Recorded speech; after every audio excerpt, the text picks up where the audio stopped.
لو دايما البشاميل اللي بيطلع معاكي مكلكع والمكرونة ناشفة، جربي معايا الطريقة دي ووعد هتطلع مظبوطة جدا.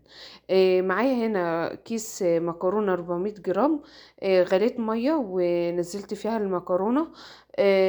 بسيبها حوالي مثلا 7 دقايق او حاجة، لحد ما الاقي يعني المكرونة استوت. يعني ايه، فاضل فيها عليها تكة بالظبط كده، بقوم ايه، شايلها من المية السخنة. وما بتتغسلش عشان النشا تخليها فيها وتتماسك معاكي في الاخر. ما بحطش معاها زيت وهي بتتسلق، بحط معاها بس شوية ملح. ده بالنسبة للمكرونة. بالنسبة بقى للحمة، عندي هنا صينية بحط فيها شوية زيت، وبنزل كان عندي هنا لحمة مفرومة حوالي نص كيلو، بضيف لها حوالي فنجان مية صغير ساقع. وبحاول ان انا افكك فيها، بتبقى معايا بالشكل ده.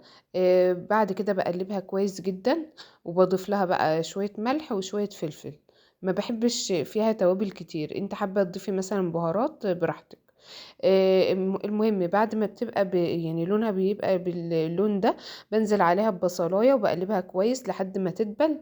وبضيف لها بقى عندي هنا فلفل متقطع سبايسي وفلفل عادي.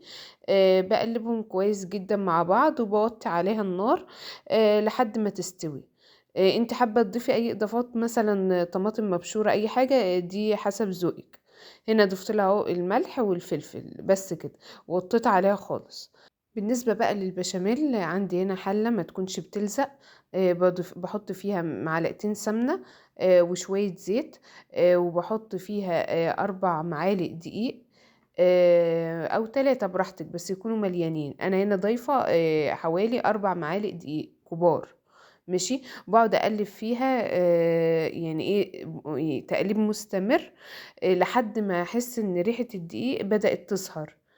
بتضيفي بقى حالا اللبن، حوالي 3 كوبايات بالتدريج مع التقليب المستمر. الإضافات بقى اللي انت ممكن تضيفيها مع اللبن ده، ممكن تضيفي مثلا كوباية شوربة لو عندك. لو ما عندكيش، تضيفي كوباية مية عليها معلقة كبيرة لبن نيدو. ماشي. لو انت عايزه قوام البشاميل يبقى خفيف، وده الافضل، يبقى ايه، هيتقل معاكي في الاخر، بس انت لازم نخففه شويه عشان يبقى ايه طعمه لذيذ. فلا اما هتضيفي له كوبايه الشوربه، لا اما ايه كوبايه ميه وعلى معلقه كبيره لبن نيدو. ممكن بقى عشان تخلي الطعم اغنى، تضيفي له لا اما معلقه كبيره جبنه كريمي، او كريمه لباني، او قشطه. الحاجات دي بتعزز طعمه جدا، او جبنه نستون. ما عندكيش اي حاجه من دول، عادي اعمليه وهيطلع معاكي برضو كويس جدا. بعد ما اسيبه على نار بقى متوسطه، والاقي بعد التقليب ده ان القوام بدأ يتقل معايا، بسيبه حوالي دقيقة كده وبطفي عليه. بضيف له بقى ملح، رشة ملح كده بسيطة. وبدوقه طبعا عشان أشوف الطعم مظبوط ولا لأ.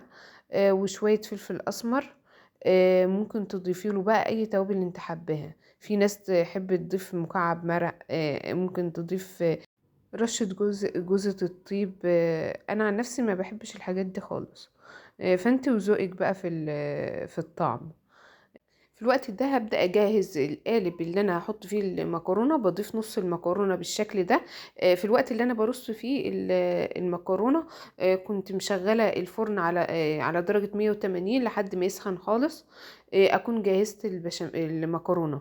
هنا ضفت نص المكرونة وضفت لها حوالي يعني 3 4 معالق كبار بشاميل كده، وتقلبهم كويس فيها. يعني حاولي ما تستخدميش يعني ايه بشاميل كتير، هو بس يدوب مثلا كام معلقة كده او كبشة. وتقلبهم كويس جدا، وتحاولي تسوي بقى الطبقة دي عشان تطلع معاكي متساوية في الاخر.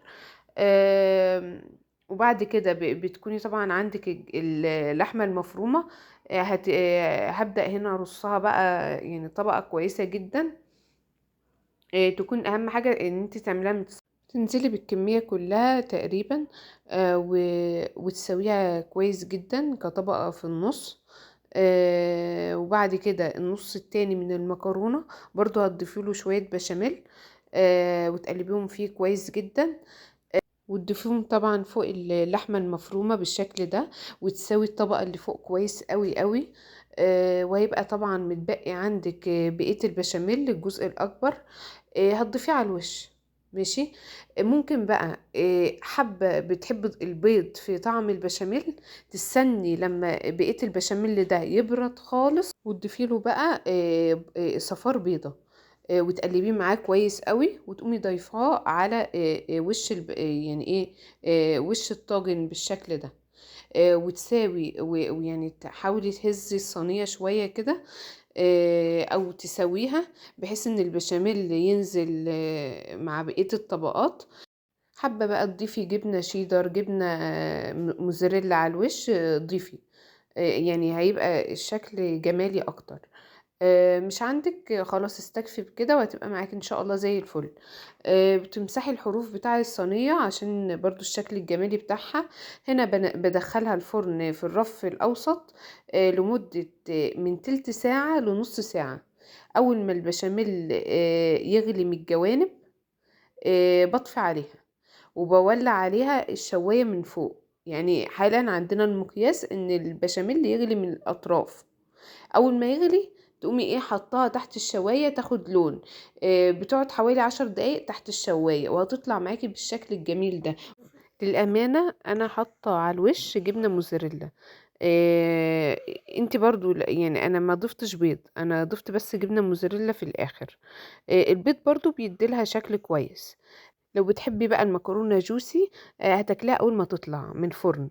هتبقى يعني ايه معاكي، مش الخرطة بخرطتها كده، لا، هتبقى جوسي خالص.